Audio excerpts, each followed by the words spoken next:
संभल में प्रशासनिक न्यायमूर्ति अरुण कुमार सिंह देशवाल का निरीक्षण। न्यायिक ढांचे को मिलेगी नई रफ्तार। संभल जनपद संभल में प्रशासनिक न्यायमूर्ति अरुण कुमार सिंह देखभाल के आगमन पर न्यायिक व्यवस्थाओं के सुदृढ़ीकरण की दिशा में महत्वपूर्ण कदम उठाए गए। प्रशासनिक न्यायमूर्ति ने जनपद न्यायाधीश डॉक्टर विदुषी सिंह के साथ 5 फरवरी को सर्वप्रथम बार्य न्यायालय संभल का निरीक्षण किया। इस दौरान उन्होंने उत्तर प्रदेश में पहली बार स्थापित कंप्यूटरीकृत कॉपिंग सेंटर का उद्घाटन किया।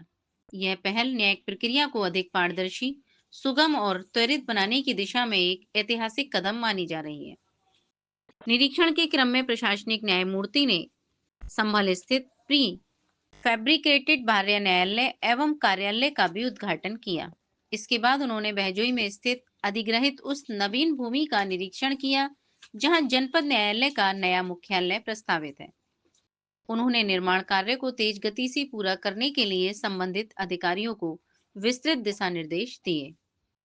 इसके अतिरिक्त प्रशासनिक न्यायमूर्ति ने उपभोक्ता विवाद प्रतितोष आयोग संभल का निरीक्षण किया तथा आयोग के लिए प्रस्तावित नई भूमि का भी जायजा लिया। निरीक्षण के दौरान न्यायिक अधोसंरचना को मजबूत करने और लंबित मामलों के शीघ्र निस्तारण के उद्देश्य से आवश्यक दिशा निर्देश जारी किए। प्रशासनिक न्यायमूर्ति का यह दौरा जनपद में न्यायिक कार्यप्रणाली को आधुनिक, प्रभावी और तीव्र गति प्रदान करने की दिशा में एक महत्वपूर्ण पहल माना जा रहा है।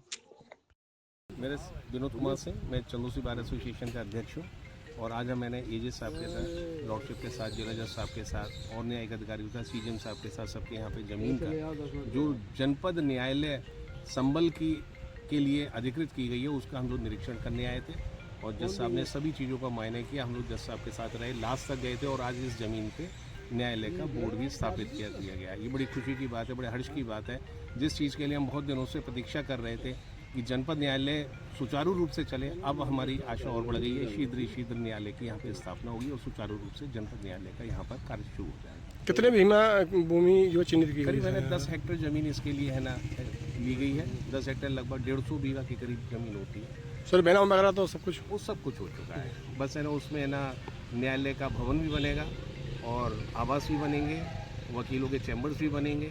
सुरक्षा की दृष्टि से जो भी चीज़ें उसमें आवश्यकता होंगी सभी चीज़ों का निर्माण होगा। जो किया है माननीय मुख्यमंत्री द्वारा जो किया गया उसमें से एक संभल की न्यायालय भी आती है। तो इसलिए ये एक बड़ी ही ऐतिहासिक बिल्डिंग और बहुत ही नीट एंड क्लीन बिल्डिंग बनेगी जिसपे हम लोग को कार्य करने में बड़ा हर्ष होगा, वादकारियों को बड़ा सुविधा है। ओके, क्या नाम है सर आपका? मेरा नाम तीरथ राज यादव है। मैं वर्तमान चंदोसी बार एसोसिएशन चंदोसी का सचिव हूँ। आज हम अपनी प्रशासनिक न्यायमूर्ति और जनपद न्यायाधीश के साथ अपने न्यायालय अधिकृत ज़मीन का जो है निरीक्षण करने आए थे। काफ़ी जगह देखकर बहुत अच्छा लगा और ये इंटीग्रेटेड जो न्यायालय हैं हमारे 10 इनमें से एक है और इसमें हमारे बाहर के और न्यायिक अधिकारीगण और वादकारियों के लिए पर्याप्त व्यवस्था है। ऐसे ही थैंक यू।